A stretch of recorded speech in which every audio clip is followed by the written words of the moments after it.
সামনেই 25 ডিসেম্বর, আর 25 ডিসেম্বর মানেই ক্রিসমাস। আর ক্রিসমাস মানে পার্ক স্ট্রিটের আলোর রোশনাই, ক্রিসমাস মানে হই হুল্লোড়, ক্রিসমাস মানে পিকনিক, ক্রিসমাস মানে সান্তা ক্লজ, ক্রিসমাস মানে স্নোম্যান, ক্রিসমাস মানে তেমনই প্লাম কেক। আর এই প্লাম কেকটা যদি হয় একটু হেলদিভাবে বাড়িতে তৈরি, তাহলে তো তার মজাই আলাদা। আজকে আমি প্লাম কেকটা বানিয়েছিলাম ডিম ছাড়া আটা দিয়ে। চলুন তাহলে ঝটপট রেসিপিটা শুরু করা যাক। প্লাম কেক তৈরি করতে সব থেকে যেটা জরুরি সেটা হচ্ছে ড্রাই ফ্রুটসগুলোকে অরেঞ্জ জুসে ডুবিয়ে রাখা। এটা যেটা ট্র্যাডিশনালি যেটা তৈরি করা হয় প্লাম কেক, তার এই প্রসেসটা ১ মাস আগে থেকে তৈরি করে রাখা হয় এবং সেটা তৈরি করা হয় অ্যালকোহলে ডুবিয়ে। আমাদের যেহেতু অ্যালকোহলের প্রবলেম আছে, আমরা এখানে অরেঞ্জ জুস ব্যবহার করব। এখানে আমি ফ্রেশ অরেঞ্জ জুস ব্যবহার করছি। আপনারা যদি চান প্যাকেটে যে ফ্রুট জুস কিনতে পাওয়া যায় সেটা দিয়েও ব্যবহার করতে পারেন। নিয়ে নিয়েছি এখানে আমি বিভিন্ন রকমের ড্রাই ফ্রুটস। আমি আমার পছন্দ মতো নিয়েছি। আপনারা আপনাদের পছন্দ মতো নিতে পারেন। এখানে আমি ক্যানবেরি নিয়েছি, কিশমিশ ২ রকমের নিয়েছি, টুটি ফ্রুটি নিয়েছি, আমন্ড নিয়েছি, কাজু নিয়েছি আর নিয়েছি পেস্তা। প্রথমেই আমি এই যে ড্রাই ফ্রুটস গুলো আছে, এই ড্রাই ফ্রুটস গুলোকে খুব ভালো করে ধুয়ে পরিষ্কার করে নেব। কেননা ড্রাই ফ্রুটসে প্রচুর ধুলো ময়লা থাকে। এবার অরেঞ্জ জুস বার করে নেব। আর কিছু নয়, কমলা লেবুগুলোকে মাঝখান থেকে হাফ করে নিয়ে নিংড়ে জুস বার করে নেব। তবে খেয়াল রাখতে হবে দানা বা কমলা লেবুর খোসা বা রোঁয়া কোনো কিছু যেন জুসের মধ্যে না থাকে। তাই এটাকে ভালো করে ছেঁকে নিতে হবে। এই অরেঞ্জ জুসের মধ্যে যে ড্রাই ফ্রুটস গুলোকে ডুবিয়ে রাখবো, এটা আমি রেখেছিলাম ৩ দিনের মতো। আপনারা যদি চান ট্র্যাডিশনালি যেরকম রাখা হয় ১ মাস রাখতেই পারেন, ১ সপ্তাহও রাখতে পারেন। আমার মতো ৩-৪ দিনও রাখতে পারেন, বা যদি সময় না থাকে at least ০.৫ ঘন্টা এরকম ভিজিয়ে রাখতেই হবে। এই যে আমাদের ৩ দিন হয়ে গেছে ড্রাই ফ্রুটস গুলো ভিজিয়ে রেখেছিলাম অরেঞ্জ জুসে। অরেঞ্জ জুসটা দেখুন একদম শুকিয়ে গেছে। ড্রাই ফ্রুটস গুলো অরেঞ্জ জুস টেনে নিয়েছে আর কিরকম ফুলে, ফুলে গেছে দেখুন এগুলো। ক্যানবেরি, কিশমিশ যেগুলো দিয়েছিলাম সেগুলো একদম ফুলে গেছে। আর অল্প অরেঞ্জ জুস রয়েছে তাতে। এবারে একটা কমলা লেবুর জেস্ট বার করে নেব। জেস্টটাকে এইভাবে বার করব, কমলা লেবুটাকে এরকম একটা যে গ্রেটার থাকে সেই গ্রেটারে এরকমভাবে কুড়ে নিতে হবে। দেখতে হবে যেন সাদা অংশটা কোরা না হয়ে যায়, তাহলে তেতো হয়ে যাবে। অল্পই লাগবে একটু অরেঞ্জ যে জেস্টটা আছে। এবারে নিয়ে নেব আমি মেজারমেন্ট কাপ। মেজারমেন্ট কাপে প্রথমেই আমি চিনিটাকে মেপে নেব। এখানে আমি নিয়ে নিচ্ছি ১ কাপ চিনি। আমি যেহেতু ২ কাপ আটার করব তাই আমি ১ কাপ চিনি নিলাম এখানে। আর দিয়ে দিচ্ছি এখানে দারচিনি ১ টুকরো আর ২ এলাচ আর অল্প একটু জায়ফল। সবগুলোকে দিয়ে ভালো করে চিনিটাকে গুঁড়ো করে নিয়েছি। একেবারে যেন ধুলো গুঁড়ো হয়ে যায়। এবার একটা মিক্সিং বোল নিয়ে নিচ্ছি। মিক্সিং বোলের মধ্যে গুঁড়ো করে রাখা চিনিটা নিয়ে নিচ্ছি। আর দিয়ে দেবো এতে তেল। তেল নিয়েছি এখানে আমি যে কাপে আটা মেপেছিলাম সেই কাপের ৩ ভাগের ১ ভাগ। আর দিয়ে দিচ্ছি এখানে অরেঞ্জ জেস্ট আর দিয়ে দেবো দুধ। দুধ এখানে আমি যে কাপে আটা মেপেছিলাম সেই কাপের ১ কাপ দুধ নিয়েছি। তবে সবটা এখন দেব না, অল্প, অল্প করে বারে, বারে দেবো। এখানে আমি সাদা তেল ইউজ করেছি। আপনারা যদি চান মেল্টেড বাটারও ইউজ করতে পারেন। সবগুলোকে একসঙ্গে খুব ভালো করে স্মুথ করে গুলে নেব। একেবারে যেন ব্যাটারটা স্মুথ হয়। এরপরে দিয়ে দেবো এখানে আটা। এখানে আমি ২ কাপ আটা নিয়েছিলাম। আটার মধ্যে দিয়ে দিচ্ছি এখানে বেকিং পাউডার আর বেকিং সোডা। বেকিং পাউডার এখানে আমি নিয়েছিলাম ১ চা চামচ আর বেকিং সোডা নিয়েছিলাম এখানে আমি ১/২ চা চামচ। আর দিয়ে দিচ্ছি এখানে আমি ১ টেবিল চামচ পাউডার দুধ। সবগুলোকে একসঙ্গে ভালো করে চালনি দিয়ে চেলে নেব, যাতে করে সবগুলো একসঙ্গে ভালোভাবে মিক্স হয়ে যায়। এবার একটা স্প্যাচুলার সাহায্যে খুব ভালো করে সবগুলোকে একসঙ্গে মিক্স করে নেব। এই মিক্সচারটা দেখুন একেবারে শক্ত, শক্ত হয়েছে। এই সময় আবারও একটু দুধ মিক্স করে দেব। দুধটা দিয়ে খুব ভালো করে আবারও মিক্স করে দেব।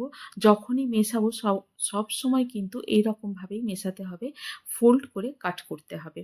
এবারে দিয়ে দিচ্ছি এখানে ১ টেবিল চামচের মতো কনডেন্সড মিল্ক।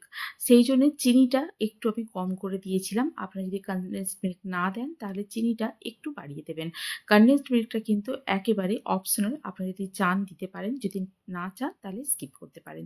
এবারে দিয়ে দিচ্ছি আমি অরেঞ্জ জুসে ডুবিয়ে রাখা ড্রাই ফ্রুটসগুলো। দিয়ে সবগুলোকে একসঙ্গে খুব ভালো করে মিক্স করে দেব। এই প্লাম কেকের মিক্সচারটা কিন্তু একটু শক্ত, শক্ত হবে। নরমাল যে স্পঞ্জ কেকের যে মিক্সচারটা হয় সেটা হয় একটু ঢিলে ঢিলে মানে একটু নরম টাইপের হয়, রিবন কনসিস্টেন্সি হয়, আর এটা হবে ড্রপিং কনসিস্টেন্সি। এবারে দিয়ে দিচ্ছি এতে ভ্যানিলা এসেন্স প্রয়োজন মতো। আমি এখানে দিয়েছিলাম চা চামচের হাফ চা চামচ। এবারে আরও একটু দুধ দিয়ে দেবো, দুধ দিয়ে ভালো করে এটাকে মিক্স করে দেবো।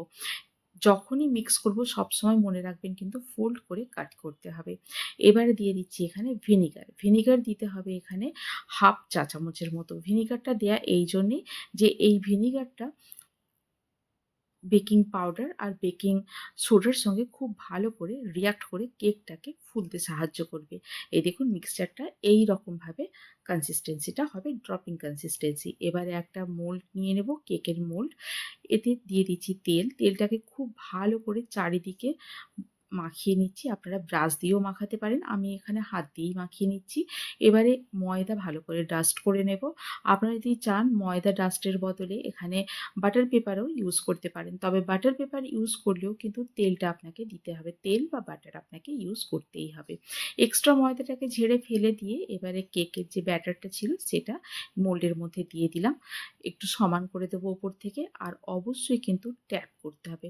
2 থেকে 3 বার এরকমভাবে ট্যাপ করে দেবো, যাতে করে ভেতরে যে এয়ার বাবলসগুলো আছে সেগুলো যাতে বেরিয়ে যায়। ওপর থেকে একটু ড্রাই ফ্রুটস কুচি দিয়ে দেবো, এটাও অপশনাল, আপনি যদি চান নাও দিতে পারেন। ড্রাই ফ্রুটস কুচি দিয়ে আরও একবার ট্যাপ করে নেব যাতে ড্রাই ফ্রুটসগুলো বসে যায়। এবারে ওভেনটাকে আমি প্রিহিট করে নিয়েছিলাম 5 মিনিটের জন্যে 180 ডিগ্রিতে। ডাবল যে শিকগুলো থাকে সেই ডাবল শিকগুলোকেই আপনাকে, ওপরের শিক আর নিচের শিক দুটোকেই কিন্তু অন রাখতে হবে। এই যে দেখুন কেকটা আস্তে আস্তে কেমন রাইজ করছে। আমার লেগেছিল প্রায় 45 মিনিটের মতো কেকটা। এই 45 মিনিট কিন্তু নিশ্চিন্তে হতে দিতে হবে। মাঝখানে ওভেনের দরজা একেবারেই খুলবেন না, তাহলে কিন্তু কেকটা রাইজ করার পরেও কিন্তু বসে যেতে পারে। এই যে আমাদের কেকটা একদম রেডি হয়ে গেছে, ওপর থেকে কত সুন্দর একটা রিচ কালার এসছে। এটাকে এবারে একদম ঠান্ডা করে নিতে হবে। গরম গরম কিন্তু একে ডিমোল্ড করাও যাবে না আর কাটাও যাবে না। এই যে ঠান্ডা হয়ে গেছে, এটাকে এবারে ডিমোল্ড করে নেব। একটা প্লেট নিয়ে নিয়েছি, ওপরে এরকমভাবে প্লেটটাকে রাখবো, রেখে যে মোল্ডটা আছে কেকের সেটাকে উপুড় করে দেবো এরকমভাবে। দেখুন কত সহজে এটা বেরিয়ে আসবে। এই যে দেখুন কত সহজে বেরিয়ে এসছে, কেননা আমি ময়দা ডাস্ট করে দিয়েছিলাম, তাই এতটা সহজে এটা বেরিয়ে এসছে। দেখুন কতটা নরম, একদম তুলতুলে একটা কেক তৈরি হয়ে গেছে। প্লাম কেক কিন্তু হেলদি আটা দিয়ে তৈরি, একটুও ময়দা নেই আর একটু ডিম নেই, একেবারে নিরামিষ। যাদের ডিমের সমস্যা আছে এই ক্রিসমাসে তারা এই রকম একটা আটার হেলদি কেক ডিম ছাড়া ট্রাই করতে পারেন। এবার এটাকে কাট করে নেব। কাট করে নিয়ে দেখুন ভেতরটা কতটা নরম সফট হয়েছে, তুলতুলে একটা কেক, আর এরকম একেবারে ড্রাই ফ্রুটসে ভরা। তাহলে ক্রিসমাসে বাইরে থেকে কেক কেনার আর কোনো দরকার নেই। বাড়িতেই এইরকমভাবে হেলদি একটা কেক আপনি তৈরি করতে পারেন, যদি আপনি স্টেপ বাই স্টেপ এই রেসিপিটি ফলো করেন। আর যদি রেসিপিটি আপনাদের ভালো লেগে থাকে তাহলে বাড়িতে অবশ্যই ট্রাই করুন, করে জানান আমাকে যে আপনাদের কেমন লাগলো। যদি ভালো লেগে থাকে তাহলে বন্ধুদের সঙ্গে শেয়ার করুন, আর যদি কোনো নতুন বন্ধু থেকে থাকেন তাহলে আমার চ্যানেলটিকে সাবস্ক্রাইব করে পাশে থাকার অনুরোধ রইল। আজ তাহলে এই পর্যন্তই, আবার দেখা হবে। ভালো থাকুন, সবাইকে ভালো রাখুন, ক্রিসমাস আপনাদের খুব ভালো করে কাটুক। আল্লাহ হাফিজ।